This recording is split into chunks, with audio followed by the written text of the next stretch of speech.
14 Ways to survive a long-distance relationship. Still, being in a long-distance relationship takes work, and you have to take steps to make sure both you and your partner still feel connected with one another while not physically together. Keeping in touch and involving each other in daily feelings and situations is powerful to keep a feeling of intimacy flowing. Tips for surviving a long-distance relationship. 1. Pick up the phone. Talking on the phone and FaceTiming is the best way to stay connected because so much can get lost in translation via text. Make time to have in-depth conversation where you can hear one another's voices or see one another's faces. 2. Talk in the morning and at night. Doing a check-in during the mornings and in the evenings before going to bed is also really important. That way, even though you are not physically together, you still feel like you are a part of each other's days.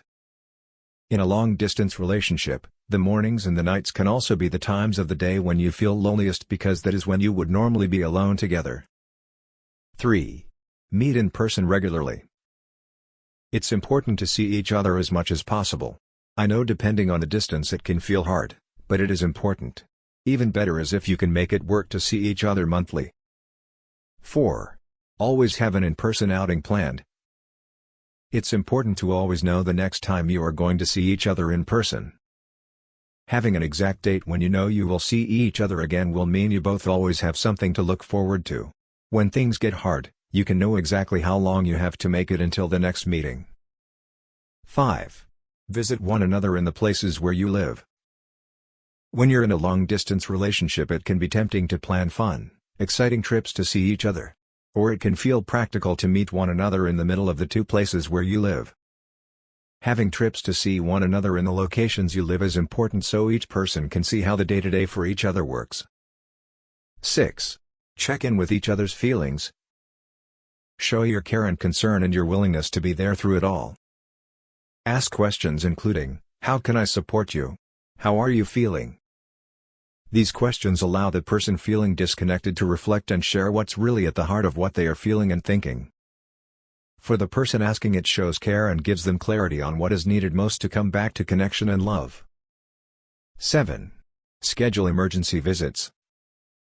If you know she would love flowers, get flowers delivered to her. If you know he is feeling under the weather, then get food delivered to them as if you were there taking care of them. 8. Don't be afraid to sext.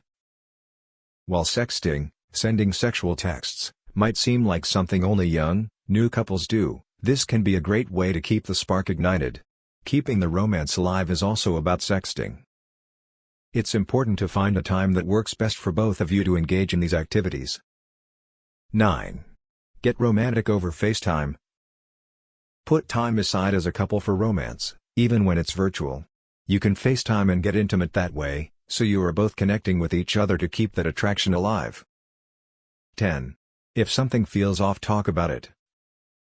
If something has changed within the relationship, it's important to begin to question if you are both on the same page and have the hard conversation of whether it's time to let the relationship go. Trust your instincts. 11. Prioritize each other.